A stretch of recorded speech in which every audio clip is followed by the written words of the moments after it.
নমস্কার, আমি রাজ। আপনারা দেখছেন খবর 24 ঘন্টা। এদের আর কোনো কাজ করতে হয় না। এখন দিদি সঞ্জয় বনসাল আছে। সঞ্জয় বনসাল তো নতুন করে জানে না কিছু। আজ থেকে তো বিনোদ আবার দায়িত্ব নেবে। সঞ্জয় বনসালের অন্য ডিপার্টমেন্ট আছে। আমি কোনো অবহেলা শুনবো না, আমি বলে দিলাম। পারফরমেন্স রিভিউও হবে। আমি অনেক ভদ্রতা দেখিয়েছি, কিন্তু ভদ্রতা দেখানো মানে এটা নয় যে একতরফা গায়ের দখলে জমি দখল হবে, কাজ করবে না, এটা হবে না।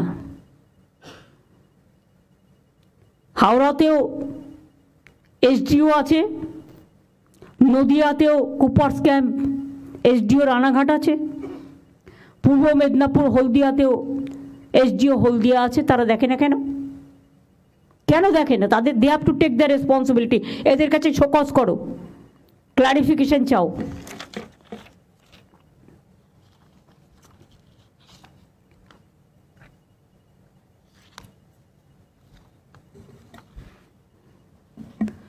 দু 2011 সাল থেকে 51,500 কোটি টাকা আরবান ডিপার্টমেন্টকে আমরা দিয়েছি।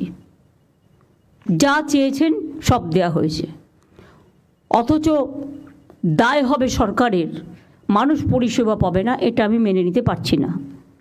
আগামী দিন অ্যাকশন হবে। কলকাতা, বিধাননগর, নিউ টাউন, হাওড়া সহ সব জায়গায়, শিলিগুড়িতেও ডাবগ্রাম, ফুলবাড়ি তার মানে উদাহরণ। এবং আই এম সরি, ওখানে একটা ল্যান্ড